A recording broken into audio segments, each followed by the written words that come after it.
All right. So sorry to continue. We're super excited to be welcoming Rob Johnson from, like I said, Wellington County. He's been involved with environmental restoration for over 25 years and has been within the County of Wellington since 2004. He is currently the manager of the Green Legacy Tree Nursery, which is a community-based nursery that grows trees to improve the forest cover of the County of Wellington. Prior to working with the county, Rob worked with Friends of the Rouge Watershed and managed and operated a native plant nursery. We're super excited to have you here today, Rob. Thanks for being here, and excited for your presentation to learn more about what you do at your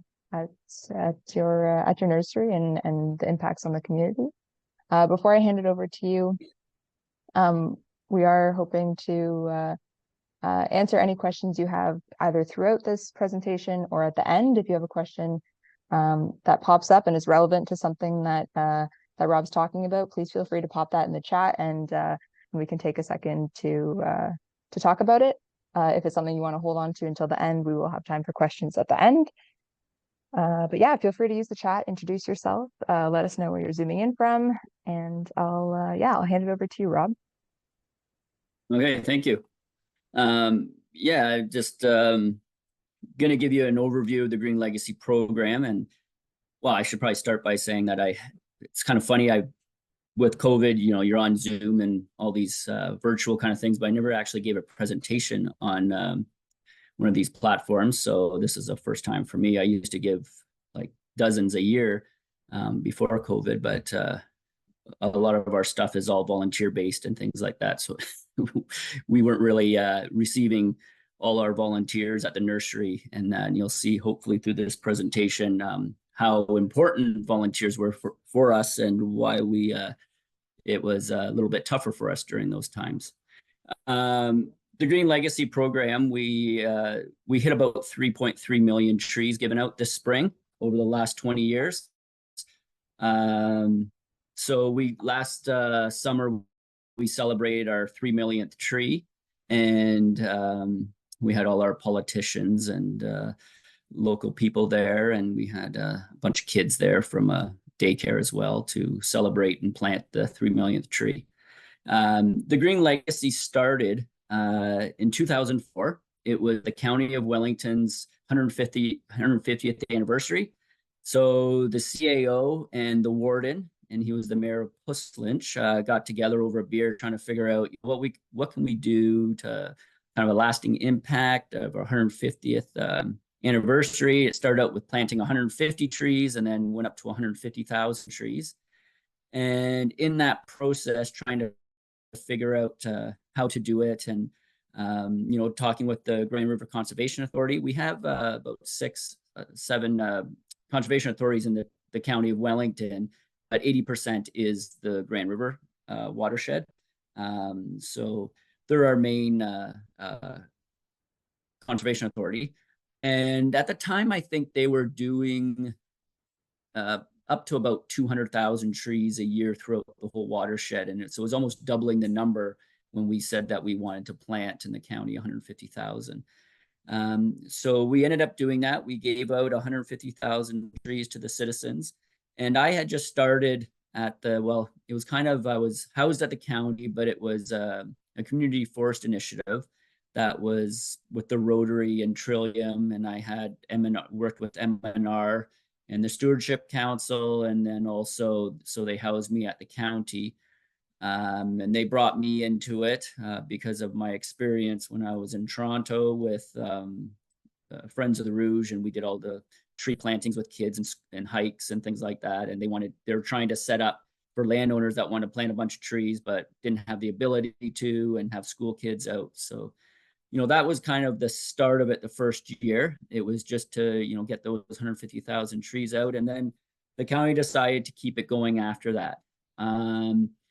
And I just threw this in on May 4th. We had a little help from the Empire to water our trees.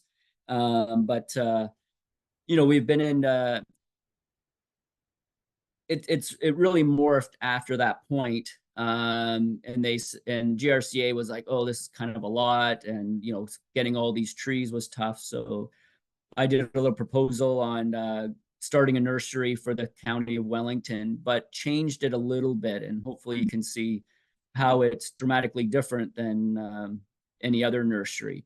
It was to be a community nursery that involved all the members of the community, so we could facilitate the energy of the community to get those trees back into the community, but at free of cost. So we do things a little bit cheaper, being the county, by using a lot of volunteers. And then through that process, I always, when I realized when I was in Toronto that things were only really protected when there was a lot of concerned citizens and people that weren't going to tolerate different things. Like there was the formation of the Rouge Park, which was the largest urban park in, I think, the world, at least North America. I think it was over 50,000 acres when they got it all put together. So one of the things, it was like they would have 2,000 people come out to Scarborough Council, and they had to have monitors out and all these different things.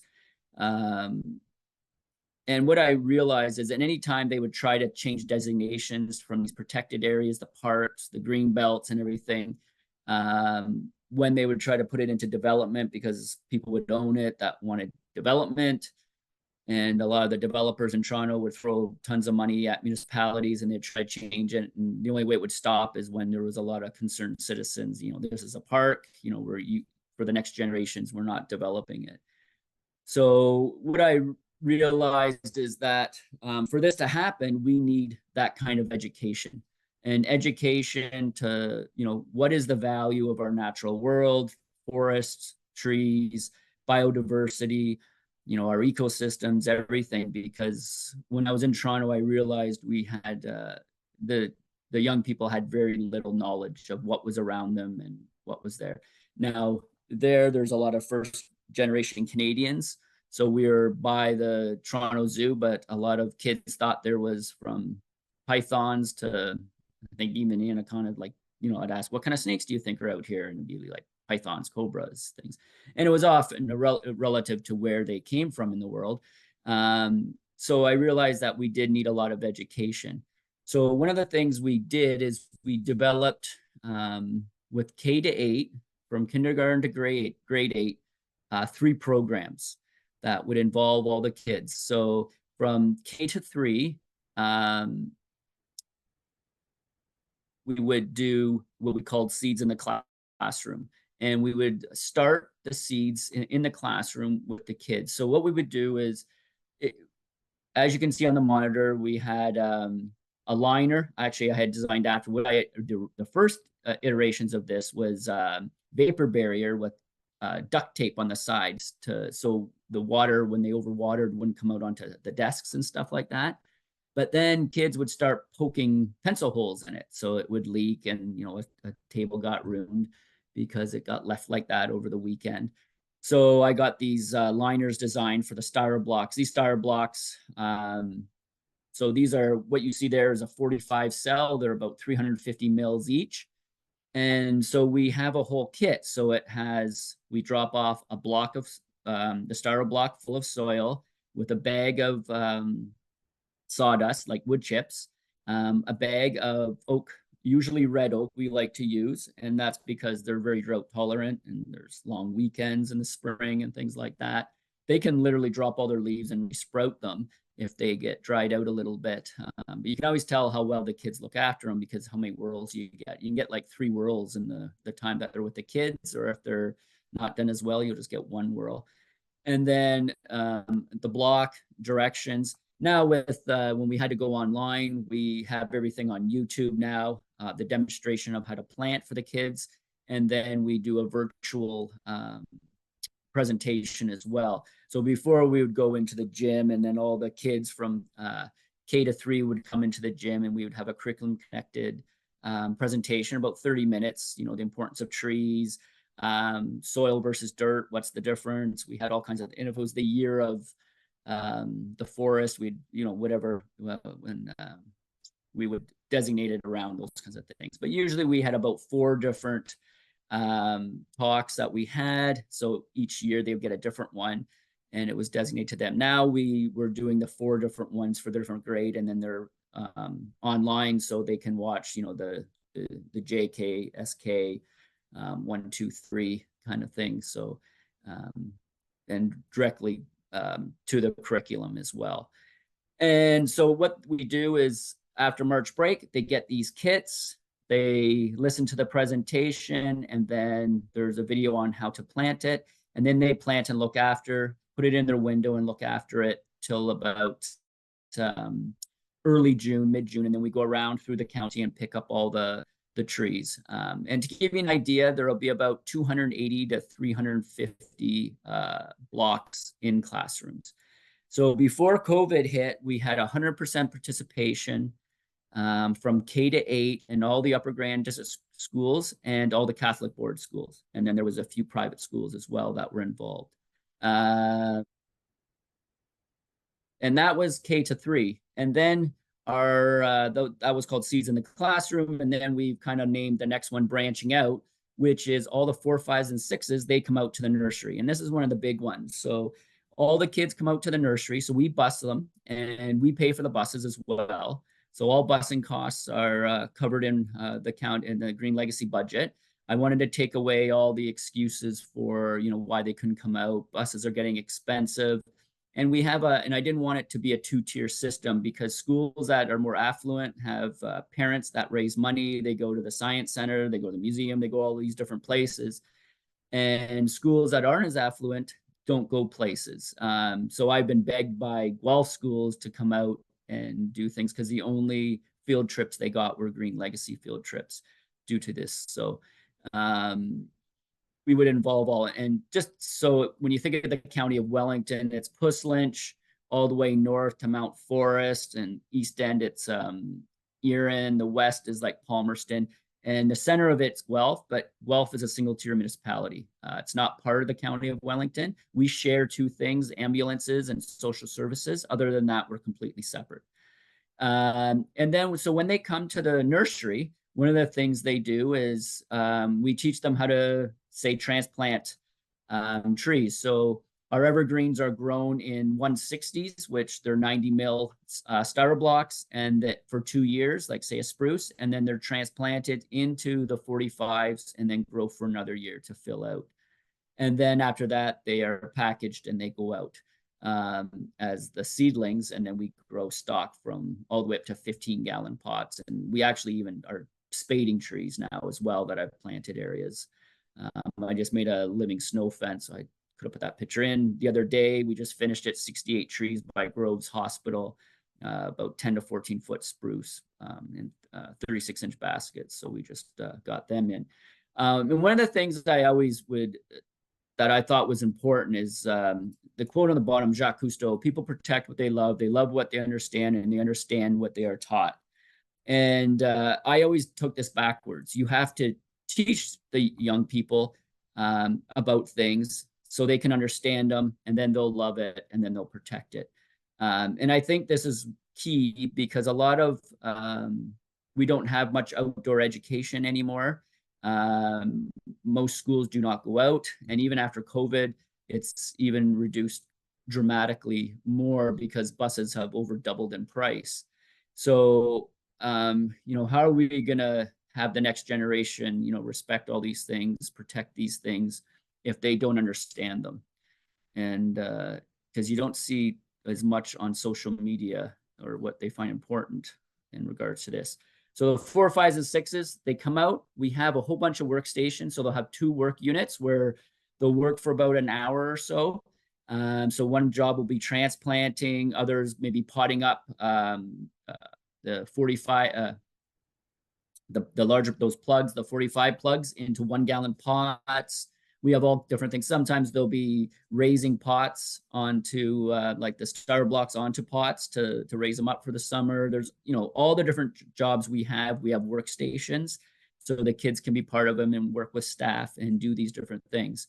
And then after they do 2 work sessions in the morning, then they have about a 90-minute interpretive nature hike. That's curriculum connected. So if they're grade 4, they have one, and they're, based in biodiversity biodiversity, energy, ecosystems, things like that. And then they go through the woodlot, and then we teach them all the different things about ecosystems and all the different things they'll see on on the hike that they go on.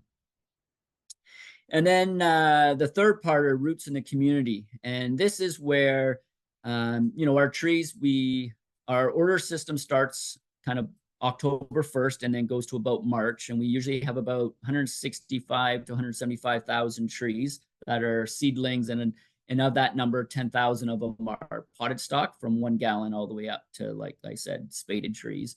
The vast majority would be 1 gallon, and then they obviously get less as they get larger pots.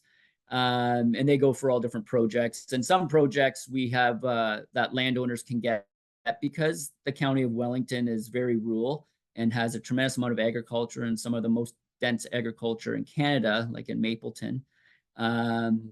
Getting trees on the landscape has to work around agriculture.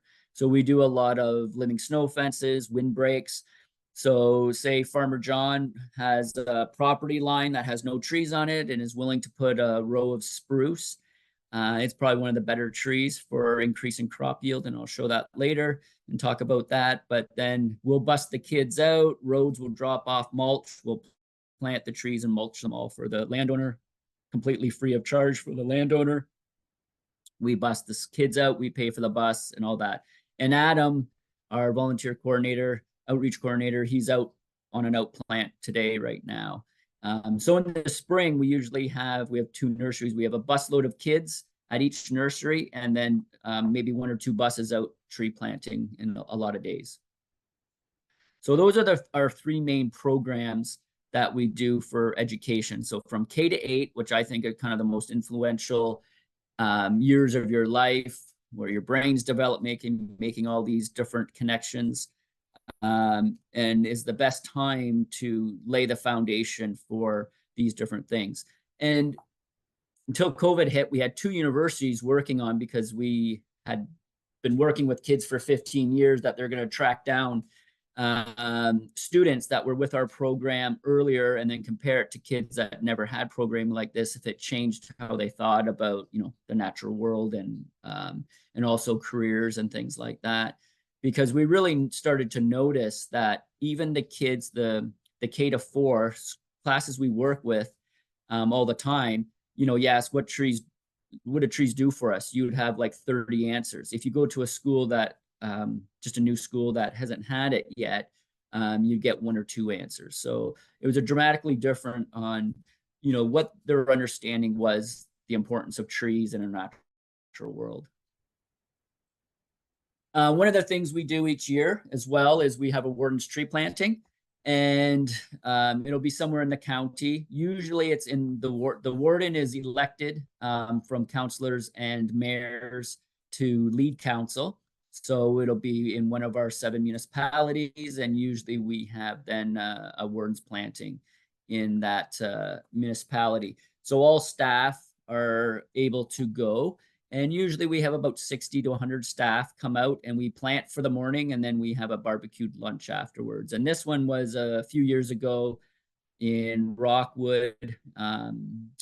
They had developments and a big park, and then they put a big kind of toboggan hill, and we're planting around the whole side of that toboggan hill. And the trees are actually quite significantly large, getting large now. So, and that was just one that we had. And we do that each year. So we do a lot of events, and it isn't, even within with the county, but then there's all these other events that we'll be doing as well. This is the Southern Nursery. It's named after the late Brad Whitcomb, who started the Green Legacy program. It's in Puss Lynch. And we have 2 nurseries. This is the main nursery. We have 4 120-foot greenhouses, a shade area. It's about 110 feet by about 30 feet or 50, 60 feet in size, and then a front lawn with irrigation as well. And then we have pavilions, washrooms, and then the little heritage house, which has our office and things like that. And we also have a cooler, which I'll get to as well. But here and then the northern nursery is kind of a small satellite nursery. And if we intensified on our one nursery, the economy of scale would be much more efficient for us. We'd get a lot more bang per buck. But because our, the Green Legacy really started as a tree program, getting trees out there in the landscape, but then it really became this educational thing where every student is involved in the program in the county. And it became kind of a ritual that they all did this. The schools really liked it. Teachers quite liked it. It was a very valuable trip. They learned things that they're teaching in the classroom about plants and biodiversity. They got to see it in real life.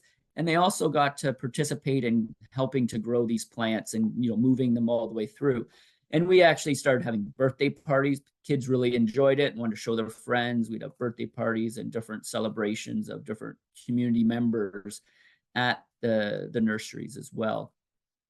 Um, and that we had one of our staff, and her husband had a drone and got his PhD in climate science in the Arctic. So he brought it down and gave us some nice shots of the nursery. Here's the little heritage house. It was built in circa 1860.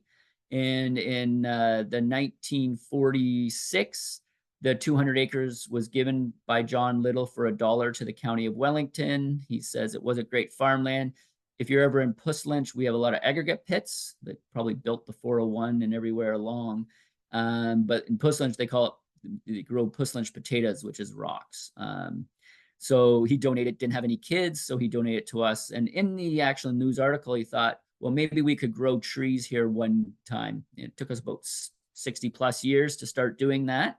But the whole little tract was planted back to forest. So it's 200 acres of forest with about 3 or so acres where the nursery is. And to the left, you can see in the photo is our pavilion where the kids leave their bags and have lunch. And then down the hill, they have a little play area, to kind of in between their breaks and eating, to kind of burn off some of that energy. And on the right side of the house is washroom facility, and we have a little back room as well with laundry and things like that, and where we clean seeds and stuff. So, and then one of the things that I quite liked is this is our cooler. So it took me an extra year to get this. Normally, tree coolers are because you're trying to store the trees at about 2 to 4 degrees to keep them dormant. So you can control when they go out, the trees go out dormant and they don't wake up. Usually you make a big insulated building, lots of BTUs of air conditioning to keep it at that temperature. We had a natural hill here, so we actually put the cooler into the hill. It's about 65 by 40 feet wide, by about, maybe not quite that, 30 feet by 60 feet, maybe bigger than that. And I could probably squeeze about 250,000 trees in it. It all has shelving racks, and our seedlings, when packaged, and I have pictures of that, they all get stored on the shelves. And each shelf can hold about 1,000 trees. We also have big bins because GRCA because they have programs in the county of planting on farmland. So they always make about a 20 to 30,000 tree order, which is free because the landowners just save the cost of the trees through us, and they fill the bins, and then they come and pick them up in the big bins. We just fork them on to the trucks so they can take them. And then the only face is an east exposure, and then I put cedars in front of it to mitigate sun heat loss. It has a green roof, so the kids actually go across it when they go for the hike. They walk across the cooler, and it has native wildflowers on it as well, because there's only about 6 inches of soil and then wood chips. So the drought tolerant wildflowers and things that we put on it. And that's where we store them, and they all get shipped out of the southern nursery. So one of the things that we had to start doing since COVID is we started delivering all our orders. So we'd have the first COVID year was, I think, 1,400 orders that we trucked throughout the county. I had 3 trucks and trailers going around delivering them. in the last few years, it's been 1,000. So there's about 1,000 that were kind of orders now. Prior to COVID, we're usually around 300. GRCAs are a little less active now because they don't have as many funding, so we don't have as many forest techs getting out to farmers planting. So it's one of the things I'm trying to overcome to try to get our number of orders lower, because it's a crazy amount of work to drive throughout the county, which our county is really long. It's over 100 kilometers long. And we develop all these routes, and then, with these trailers and all the trees to deliver them to each of the landowners that made orders. And here's a shot, just shows some of our 1 gallon potted trees. So we do grow a lot of potted stock as well. And to give you an idea, with our 2 nurseries, we usually have about 750,000 trees growing at all time, even though we only give out like 170,000 on average a year. It takes about 750,000 trees growing at all different stages to keep the trees going, because spruce, before they can even go out the first time, you need 3 years growth. So there is a significant amount of trees. Now, this nursery is about twice the size of the northern nursery, but we'll get to that as well. And I kind of fill every spot I can find with trees. We put irrigation in between the greenhouses. It was mostly just for snow piling up, but they're not there in the winter, obviously, but during the growing season, we do put them in there. In the greenhouse on the left, you can see it will have the hardwoods, but we had to start fencing them off because to try to keep the squirrels and chipmunks out.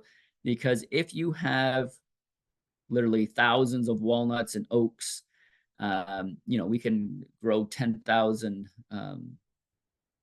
red oaks, spur oaks, and then a few thousand walnuts, all these nut trees. And once you have a squirrel find one in one of those cells, it knows there's another one in the next cell, they will just take them all and stash them places and totally destroy. And even you can have a seedling that's 6 inches tall, and the nut is still attached. It'll grab that nut and run off with the whole tree. So we've had to really cage our greenhouses to keep them out. They're tough. They have all day to figure out how to get in there. And when one gets in there, they can really cause problems. They don't bother the spruce, but the evergreens, it's just the nut trees and some of the stuff they like to ramage through seed. Here's a shot of a few things. On the top left there, you can see the cooler. That's inside the cooler. And they're pushing the stock in the cooler, it looks like that time. So they'll push all the stock into bulb trays, and then we package. And then on the shelves, you can see we bundle all the trees in bundles of 10. So when you order seedlings from us, you get a minimum of 10 of a species. So they're bundled in bundles of 10. This just helps with moving the trees efficiently. And you can see the shelves, like there's A, B, and C. And if you look at B, you can see how they're tightly bundled. It's a packing wrap, like saran wrap. I've tried to find more environmental ways, and there is biodegradable packing wrap, but not Canada. It's in the UK, and to ship it here it would be astronomical price. Hopefully we get a little bit better ways that's biodegradable. But it's very thin, like it stretches. Each bundle takes about 3 or 4 feet, and you just kind of stretch it around and package it up. And then they get shelved in here. And so through the fall and all through the winter, we go through all the greenhouses, all the stock is selected, it's pushed, sorted, and then packaged and put into the greenhouses. The next slide in the middle there, you can see just some of our oaks growing, just pulling out one of the plugs as it's going. On the left side there, when the kids transplant, they stay a day in the greenhouse. Well, it's not a greenhouse. Our transplant shelter has white poly and then has shade cloth over top of it as well. And so the kids are in there transplanting to get rid of, direct sun. But it also is bright, so you can see what you're doing. And then they spend a day or two in the transplant shelter. We have shelves in there. And then they get moved outside into these ones that you see in the top right, and they're different shelves. And then there's shade cloth on there. And this is just the hardening off process from the transplanting. If you have like new candles, trees do not, well, all plants do not like to be transplanted and thrown in the sun, because if basically anything green is doing photosynthesis. It's like if you're alive, conscious, if you have your eyes open, you see, unless you're blind, obviously. And a tree is the same way. If it has green tissue, it's photosynthesizing. It can't turn it off. And photosynthesis is just sun's light plus water making sugar. So plants are just sugar making machines. And so we keep them in the shade and then gradually give them more sun, because when they're first transplanted, the roots are a bit disturbed. What you're trying to do is, in every process of growing a tree, is minimizing its stress, and then you optimize its growth. Anytime anything's under stress, it'll stop growing. So if you transplant, throw it out in the sun, it might not kill it. Some of them it does. It may not kill it, but it may make them go dormant for 2 weeks to a month, which really messes up your growth season. And you get short trees that aren't doing well and not really thriving. The bottom left is where we're growing a bunch of the hardwood stock that's in potted stock. And then there in the bottom right, you can see some white pines there just coming out. They still have the seed cotyledons on them. They're just starting to spread their needles. And some of those evergreens do not grow very fast the first year. Spruce and pine, they stay quite small. Cedar, we actually do only 2 years. We put them in 45s because they can get to like 15 to 20 inches in one season. And also tamarack as well. They grow so blinking fast. They get 3 feet in 2 years. So those are evergreens that aren't, and tamaracks kind of like the Archaeopteryx of the tree world. This is the Northern Nursery. So the Northern Nursery is at Luther Marsh, which is one of the biggest migratory stopovers for birds. It's the area is about, I think it's 11,000 acres that GRCA manages. They do have hunting in there, which is a bit of a problem in the fall. So we don't have kids there, obviously, in the fall. But we have a lease for about 50 acres there that we have a trail. So we do exactly the same program at the Northern Nursery. Before we got there, kelp was there. So this is the Upper Grand District School Board. They built a house to do the kelp program, which is the Community Environmental Leadership Program. And then we just added on to it to add a couple more washrooms, accessibility washroom, an office. And then we built our greenhouses. We have a shade area. And then you can't see in this picture, but we also have a transplant area as well, one of the transplant shelters for the kids to work in. And kelp works with us. So the students help us. It's part of their leadership.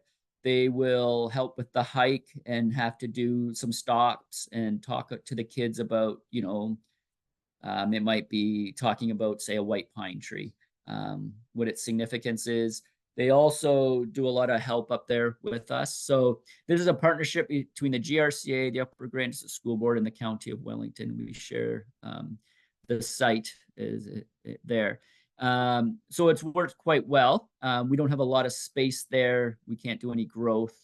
And we're kind of looking at that next stage, because we're kind of, in both nurseries, I've taken over every inch that we're able to for trees. So, but sometimes we get stuck double or triple handling because you just need extra space to place stock. And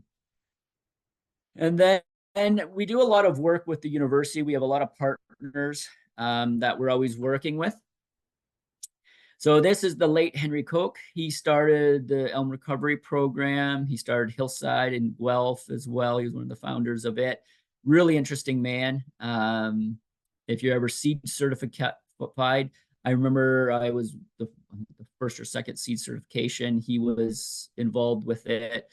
Kind of an amazing guy. So what he did, instead of like genetically engineering the elm to be resistant, he went around to all the big elms and got rootstock off these elms and grew them at the University of Guelph's Arboretum, and then found I think there's about 30 elms that are completely resistant to Dutch elm disease, and then they're growing an area.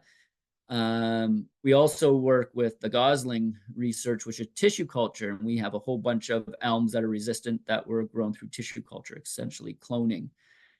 So we, you know, a lot of our trees are in danger.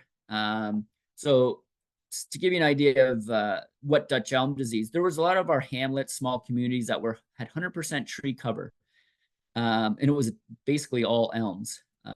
Dutch elm disease came through, and you can see what it looked like. There's a street before and after Dutch elm disease. It, just took everything out. But there's a lot of trees that are on the verge. The walnuts are in trouble from like thousand cankers. The oaks are in trouble from a blight. Our beech, you can just go through the list. It doesn't seem like there's many trees that are really, nothing's bothering, or something on the horizon maybe coming and infecting these trees. So one of the things I'd like to do is get a tissue culture lab going at the Green Legacy, and the university is we're trying to work together. They want to fund one because being a public entity, we can have people and show the technology. And the university with the Gosling research, they're trying to get it out to the mainstream. There's a few nurseries using it, but they wanted to use us as a way to, get that out there. And what they're finding is it's about the same cost as growing from cuttings and seeds once you have the equipment. So, and I see it as ways to, we haven't really got effective beech seed. They're always empty, to grow beeches. There's a lot of stock that's, endangered or threatened, from butternut to mulberry. So there's a lot of things that we struggle getting seed, or there's just not a lot of it around. So these are ways that we can get more into the landscape, and then they can hybridize with the ones there as well. But one of the goals, the Canadian chestnut as well, that I want to see, the County of Wellington to have the first big elm again, and big chestnuts growing to see. So I think we have about 250 or so of the elms that were tissue culture, and we're putting them in in special spots to grow, so we can start getting these big elms going again. One of the things there's a lot of groups in the county, so I always tell them, don't worry about the trees. We'll get you the trees. You just worry about getting the volunteers and getting the people together. So there's groups like Trees for Mapleton. The late Paul Day, I did a lot of work with him. He had his MBA, and taught at Conestoga College. And he tried to show the economics for agriculture, for farmers. He would say, if you have this was back 10, 15 years ago, if you had 100 acres of crop and you didn't have a windbreak, you were losing a new pickup truck each year. And he would take the yields that you would increase by the commodity prices and really show them, instead of just saying, it increases the yield by 15%. So the University of Guelph, Ridgetown, corn is about 15% from windbreaks. Your cereal grains are 18 to 20%. Soy is about 25%, and hay can be as high as 199% increase in yield through windbreaks. So Paul really pushed, and he said on his property this was the nicest sugar maple. But then when I took the picture, he goes, I didn't quite get the angle right. So he was always, but and the windbreaks are amazing at preventing erosion. There's a whole aspect of controlling the microclimate. So one of the best ways we can control a microclimate and moderate it is through trees. And it's quite easy to see. I live up in the north of the county. We regularly get 80 to 100-kilometer winds, like almost bi-weekly. Like it is crazy wind. It's up on the Dundalk Highlands, and it just all comes from Lake Huron there, just whizzes, and especially in the winter. And it is dramatically different growth rates behind windbreaks, because we have a 10-acre farm with market garden, and a tomato not protected grows like literally to your knees. It can't get any bigger. behind a windbreak, they're as tall as you. So, so we actually grew in high tunnels and stuff like that because just the wind is incredible. And one of the things that the arguments that farmers always said is, oh, they come to my land, Rob, it lowers the crop yield next to the windbreak. If it's the right tree in the right place, this is right against a Norway spruce windbreak. So we do grow a lot of Norway spruce, which isn't a native tree, but it grows almost 100% faster than white spruce because it can handle the alkaline soils much better in the county. And it has excellent porosity. So the University of Guelph found to optimize growth of a agricultural crop, you want around 45 to 55% porosity. And I'll show a little thing on that as well. But you can see this is like the yield was just as good. And once we had the real-time combines really starting going, farmers started to see the difference as they got away from the windbreaks, and then it would start going up again as it get to the next one. So some of the guys would divide their field in half because it just was an economic decision. And here's University of Ridgetown's some of their research. So the bottom is the corn yield. I'm just noticing my time. I'll try to go a little faster here. The wind speed coming in gets buffered at the beginning, and then you can see the reductions. And then it's back up to, at 20 times the height, it's back up to full speed. So, that 5 times the height of the windbreak, the H stands for height of the windbreak, is where it's buffered. And below, if you can read it, the middle of that is the 5 times height. Now you see a loss next to the windbreak. These were multi-layered tree windbreaks. What they found is you can get rid of the loss 100%. It would be back up to that first green bar if you do a single row and have the correct porosity. So this is corn. This is a 15% increase yield that you're getting. And this is what they talk about porosity. The black spots is your porosity. And you want around that 45, 50%. And one of the optimum trees, but nobody wants to plant it, is poplar. It grows really fast and it has that porosity. Now, it doesn't offer protection in the winter very much, but for growth, but it does go towards tile drains, and farmers are paranoid of their tile drains. So the evergreens, they don't, and we have research from University of Guelph's agroforestry showing that they don't go in. They've ripped them all out, checked them, done a whole bunch of things. This was a warden's planting. They put crop on one. It was 50 meters back from the road. We have a lot of spots in the county where are really bad whiteouts, closed roads all the time. So we try to put windbreaks in. We pay the farmers to do it, actually. And then they work around it. And this landowner was happy to put it in. He wasn't a problem working around. And, the growth that it was quite substantial. I think it was about 15 years now. I think it was 2008. These were planted. They're quite dramatically huge trees. So, and then the neighbors thought he was crazy for planting trees in the middle of his farm. And then they started doing it as well once they saw how it could be worked around and everything. So sometimes it's just, you need those first people to do it. This is a windbreak along County Road 7 going into Elora. It's the university research, and it was cedar. Cedars aren't great because they burn from the salt spray, and their porosity is only like 10%. But you can see how it drops the snow. When you have low porosity, it drops all the snow right next to the windbreak. And these are like 8-foot deep drifts. Now, the problem is farmers don't like this because that big drift sitting there takes a long time to melt, and it stays wet there, and they can't get on as quick. But if you have the right porosity, it spreads the snow across the whole field, and it protects the soil from erosion as well, so it doesn't blow off. So there's a lot of multi-purpose benefits. Soil is a farmer's gold, and it just blows away like crazy. And to see, living snow fences, this is the kind of things. After this snowfall, a V plow went down the middle. It was 6 feet in the center. They had to blow it out. And we have a couple of these guys going around. This was when it was contracted. I think we still contract it. I think these guys were like $300 an hour, and they just run 24/7. blowing back all our drifts in some of the spots of the county. So it's quite significant. Minnesota transportation, every dollar invested in a living snow fence saves 17 or something like that. So there is a benefit that way as well. As you can see, our county is, mostly rural, so a lot of our trees in there, but a lot of these effects happen within cities as well. And cities, you can get up to 40% tree cover.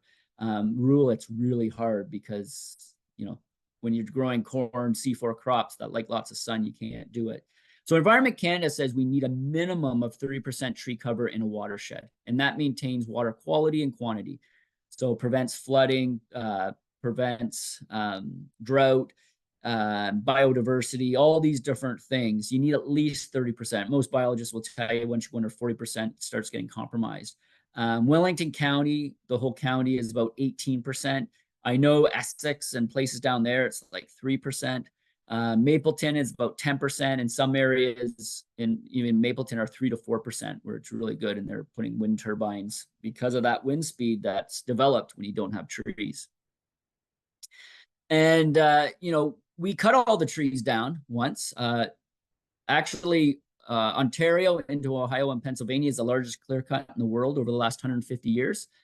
The Amazon rainforest is catching it, but we cut it all. And then in 1900s, we got all these blow stands, and then they started planting all the windbreaks because it's tough to grow crops in sand dunes. And you can see these are pictures from the past, and cows don't fatten up on sand very well. So, these were problems that we had, and we're just keep repeating them. Everybody wants to make these big super fields, run the huge combines that can run themselves.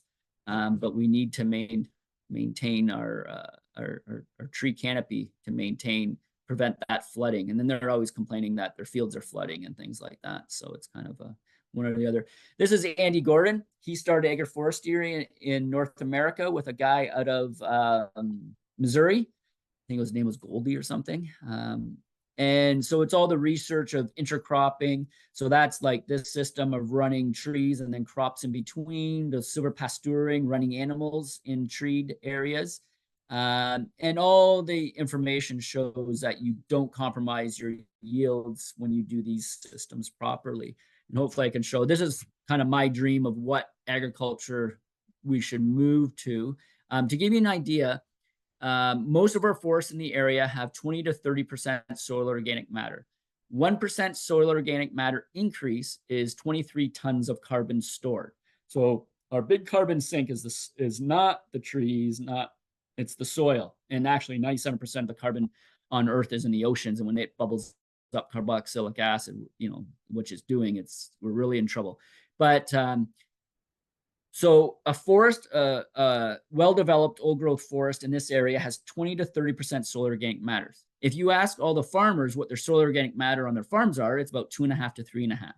My little farm, we got it about 4% because it was in pasture and we did organic and cover crops and everything. We got it up to 6. But every 1%, you get 23 tons. So if you took all the farmland on the planet and increased it by 4% soil organic matter, we would be pre-industrial revolution carbon in the atmosphere. So, and this is why I started the Green Legacy for the trees and education. But then I realized that our real problem was farming. So I have all these farming experiments on my 10-acre farm of using trees and stuff like that. But all food, I call it an ecosystem approach to farming, but it's kind of like permaculture and all of them mixed together to try to make it more, so you can actually make money doing it. And, this is, running this one had corn in between the alley cropping. And you think, well, who would do this? Well, China has 2 million hectares in Polonia, which is one of the fastest growing trees on the planet, and winter wheat. And this, when you get all that stuff made of wood from China, this is what it's made of. They run all these systems there. It's only really North America that doesn't use agroforestry. A lot of other countries do. New Zealand, they cut the trees. They eroded the soil to run the sheep. So now the guys they'd grow these different trees within the pastures, and they were making more from the trees than they were from the sheep. So it is a viable option. It's there. It's just not what's promoted. And, you know, when you have these big machines that get bigger and the sprayers are up to like 150 feet wide now, and I don't know how big the heads are, 40 to 60 feet. They have to drag them. They can't even go down a road anymore. They have to drag them. So, you know, these are some of the things that, you know, we can do. It's more intense, but you get a second, you're working the 3 dimensions of the land more.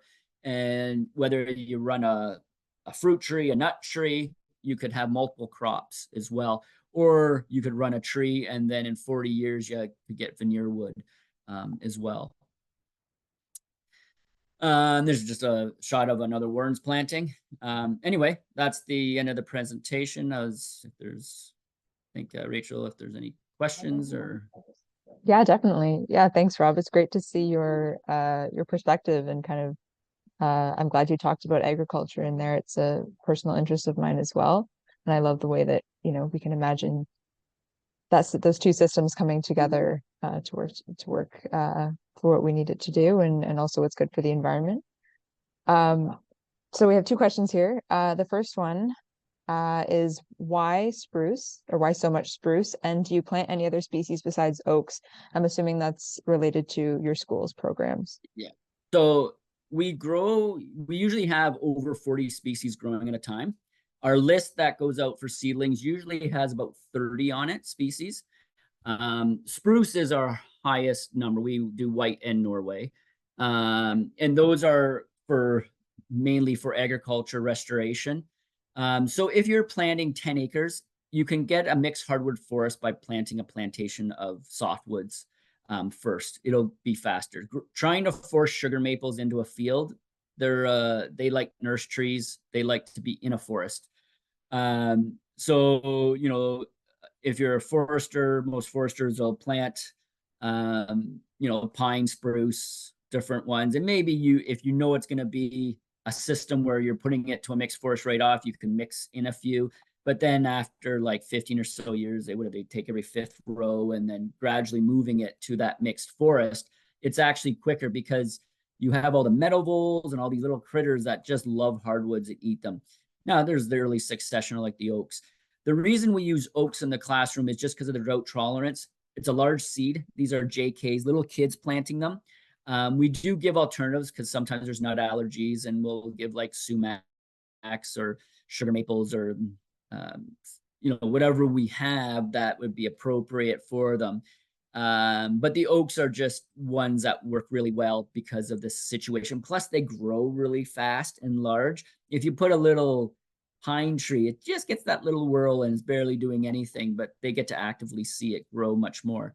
And then all the way through the trees, we do grow a lot of like hardwoods, like sugar maples. We couldn't grow enough. We can never get enough.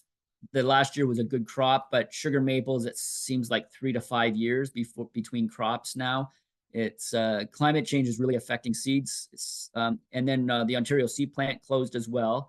So we are having to source all our seeds. Now the evergreens, we often work with other places like Somerville, and they're collecting. The hardwoods, you know, we collect all them. We have the arboretum and all kinds of different spots. And Jessica, our Southern Nursery coordinator, she calls them her squirrels, and a lot of retired professors and all kinds of people that go for hikes and collect a lot of seed for us as well from all different things. We grow everything that's native. We have Kentucky coffee tree and pawpaw and you name it, we have it growing. Not large numbers. They often don't go out. We grow them larger. And if you look at the modeling that M&R did a while ago, 2070, I think it was, James Bay would be the Carolinian life zone. And Carolinian's supposed to be like Cambridge South. You know, we're down there, like I'm just right beside Cambridge right now, but the north of the county where I was, it was a zone 4B, and that was ended in 2008. Now it's just 5A there. So, you know, if you don't believe in climate change, you just see we don't get the colds up there as much. And I have redbud, pawpaw, Kentucky coffee tree, Ohio buckeye, tulip, all growing on my farm. So they're growing up there, and we've had them in Hairston for 10 years as well. So the winters just aren't as harsh as they were. And so yeah, I usually try to keep them like center Wellington down, most of our Carolinians, but we've let some go north and they're persisting and doing okay. I don't know if that answers all the question, but Mhm. No, I think that's great. Yeah. A follow-up question um, related to, I believe, the Norway spruce that you mentioned you were planting. yeah. Someone's asking, what are the long-term repercussions of mass planting non-native trees? Well, it depends on the non-native. Norways don't seem to spread at all. So you're not really creating an issue of a non-native species becoming dominant because of it reproducing. It almost never seems to really do anything. And we don't use it for restoration. It is the Norway spruce is for agriculture. I kind of buckled for that one just to optimize for the farmers. The fields are surrounded by non-natives that are being cultivated: corn, soy, wheat. Um, I haven't seen them actively ever spread. And talking to a lot of foresters, and they did. We grow some European larch too, is another non-native we grow a little bit of, and that's for pit restoration and stuff like that. They can handle those alkaline soils that are really crappy. So we have that, and they don't spread at all as well. So no, most of all our stock is all native stuff, and it's all locally collected. um, Sometimes we have to go out a little bit of our zone. We go south because those ones are a little bit more reliable. Plus, those ones are going to be up here. I think David Suzuki, I remember in the 90s, he said something like our boreal forest will have to move at a kilometer a year north to maintain its zone.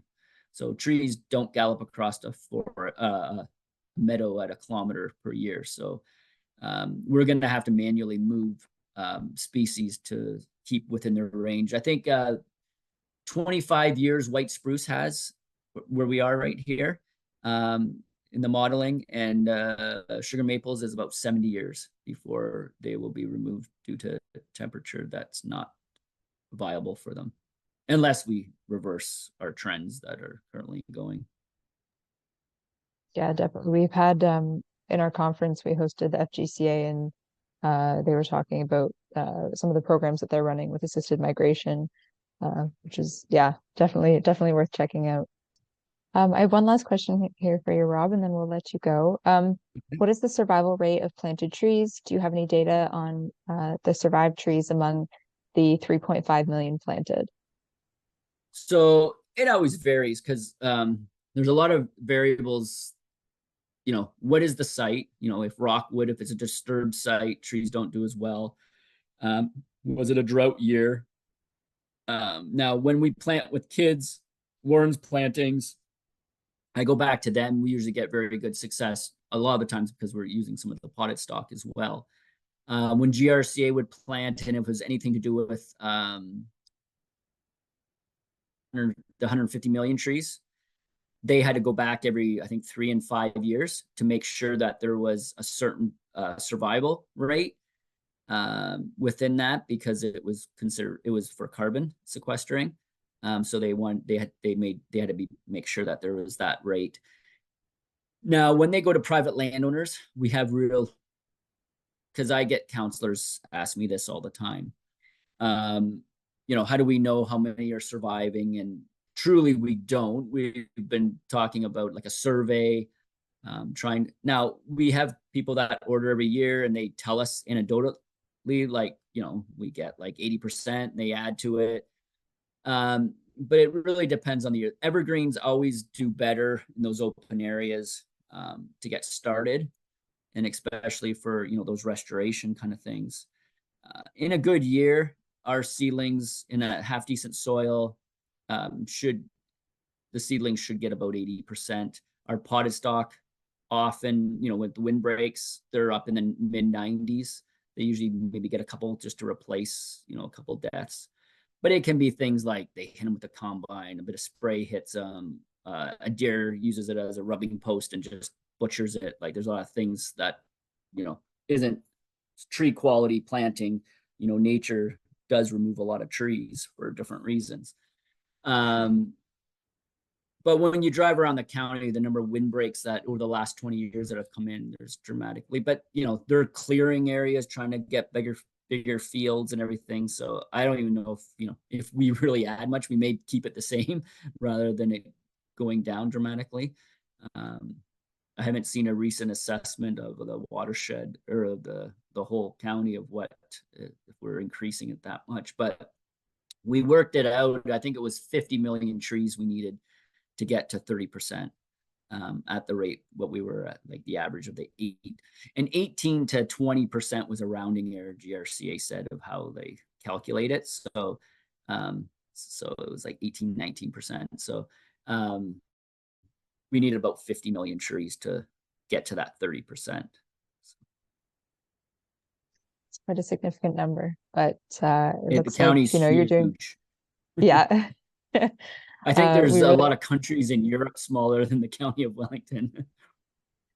fair enough. And I'm sure it's quite a task to be looking at that number, but it looks like, you're doing great work And at,